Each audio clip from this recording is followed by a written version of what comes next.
Guys again question number 8 में ये भी कैपेसिटिव रिएक्टेंस के ऊपर बेस्ड एक न्यूमेरिकल है, तो इसमें ज़्यादा सोचेंगे नहीं कि क्या क्या दे रखा है, क्या क्या निकालना है, डायरेक्ट सॉल्व करते हैं। बस यहाँ को लिखो सॉल्यूशन, हम क्वेश्चन पढ़ेंगे नहीं डायरेक्ट। अब capacitor has a capacitance, capacitance की वैल्यू है 1/पाई माइक्रोफैरेड, माइक्रो 10⁻⁻⁶ कर दो farad.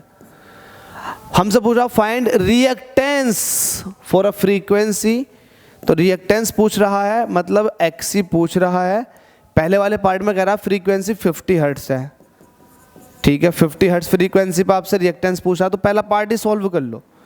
X is equal to क्या होता है 1/2πf इंटू सी, होता है या नहीं होता, बिल्कुल 1/2 भी ऐसे रहेगा, पाई भी ऐसे रहेगा। फ्रीक्वेंसी आपको कितनी दे रखी है 50, और सी आपको कितना दे रखा 10⁻⁻⁶/पाई।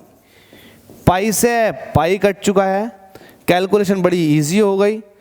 अब देखो 50 की मल्टीप्लाई जब 2 से करूंगा तो 100 हो जाएगा। 100 का मतलब है 10⁻², और 10⁻⁻⁶ यहाँ चला तो 10⁻⁻⁴ रह जाएगा। ध्यान दो 10⁻⁻⁴ रह जाएगा। हमसे 2 पाई, देखो हमारे पास क्या होता है value, x is equal to होता है 1/ω/c, ओमेगा 2πf इंटू सी। तो 2πf, 2 की वैल्यू रख दी, पाई आपके पास ऐसी है, एफ की वैल्यू, और सी जो है वो माइक्रोफैरेड में है। तो माइक्रो का मतलब होता है 10⁻⁻⁶ फैरेड। तो आपने क्या किया, 2 ऐसे रहने दिया, पाई भी ऐसे रहने दिया, फ्रीक्वेंसी की वैल्यू को आपने 50 पुट कर दिया, और यहाँ पर सी की वैल्यू को 10⁻⁻�6/पाई कर दिया। तो पाई से पाई गया। अब 2 ये है, 50 ये है, 50 का डबल करोगे हो जाएगा 100। 100 का मतलब होता है 10⁻², और 10⁻⁻⁶ ये है, तो 10⁻⁻⁴ बचेगा। तो ये बचेगा 1/10⁻⁻⁴। ये ऊपर जाएगी पावर, तो ये हो जाएगा 10⁻⁴ ओम। तो जो एक्सी है उसकी वैल्यू है 10⁻⁴ ओम। बाय द वे आपको यहाँ पर सिर्फ 10 दे रखा है, तो भाई ये 10⁻⁴ आएगा। अरे लिख जा भाई, 10⁻⁴ ओम आएगा। अगर आप यूज़ कर रहे हो 50 हर्ट्ज फ्रीक्वेंसी तब तो 10⁻⁴ आएगा। बाई मिस्टेक 10 ओम दे रखा था, इसको एक बार और क्रॉस चेक कर लीजिएगा। सेकंड वाले पार्ट में आपसे क्या कह रखा, सेकंड वाले पार्ट में कह रखा कि फ्रीक्वेंसी अब 10⁻⁶ हर्ट्ज है। तो फ्रीक्वेंसी जो है वो 10⁻⁶ हर्ट्ज है।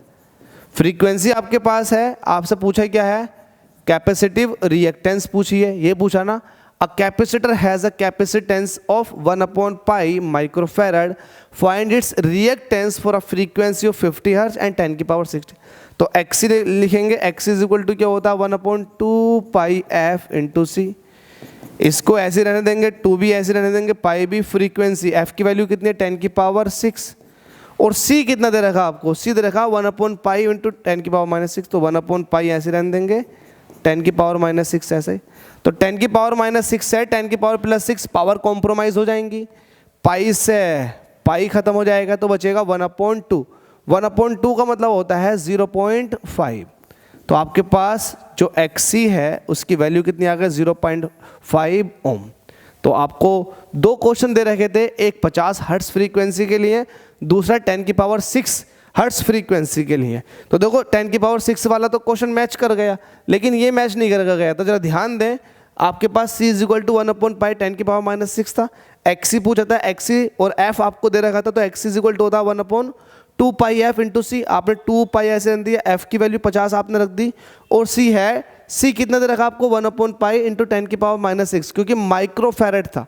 तो 1/पाई, देखो पाई से पाई कट गया, 50 की जब डबल करेंगे तो हो जाएगा 100, और ये 10⁻⁻�6 है, तो 10⁻⁻⁴ रह जाएगा, और 10⁻⁻⁴ ऊपर जाकर 10⁻+4 हो जाएगा। तो कहीं ना कहीं इसे पावर कॉम्प्रोमाइज़ होने से रह गई थी, प्रिंटिंग मिस्टेक, आप इसको देख लीजिएगा। तो ये इजी है, ये भी फॉर्मूला बेस्ड न्यूमेरिकल्स हैं भाई, मार्क्स स्कोरिंग है। तो एक भी न्यूमेरिकल मिस मत होने देना। जब मैं मिस नहीं होने दे रहा तो आप क्यों मिस होने दे रहे हो।